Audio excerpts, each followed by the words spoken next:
Secretary, Morning po. after po nung meeting nyo at saka yung presentation na sinagawa ni Pangulong Bongbong Marcos, ano na po yung mga direktiba na ipinagkaloob, binigay po sa inyo ni Pangulong Marcos? Well, as the President, sabi nga natin Presidente, it's already open to the public, yung listahan ng mga projects na sinabi namin natapos. Natapos nung from July to July 2022 to May 2025 po. So now it's open to the public at sabi nga nating Presidente na kung po pwede po kung may napapansin sila hindi kanais-nais or kahit na hindi naman po kung sabihin nila nakatulog naman po pwede lang po mag-feedback sila. Kung ano status yung mga projects po na yan. So I think we're just awaiting po yung feedback of yung mga kababayan po natin because idediretso po nila doon sa Office of the President.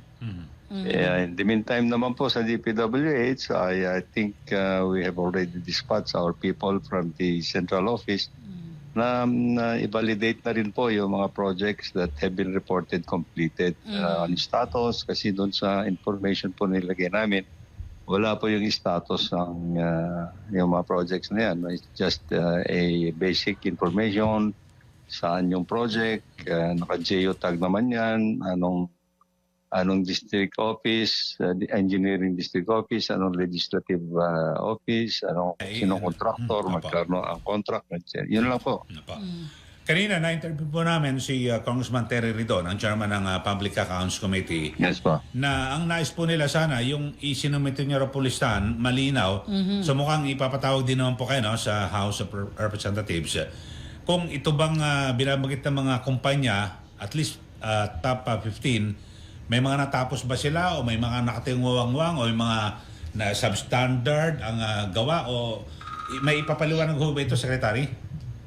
Well, I think at this point in time, that is why I said pa namin, Ellie, that may field validation that is now ongoing sa department. No, I hope that maybe we will not be able to provide siguro yung much of the details actually tomorrow.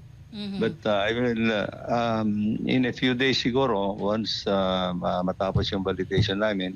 And we are focusing naman dito sa 15 contractors that mentioned ni President.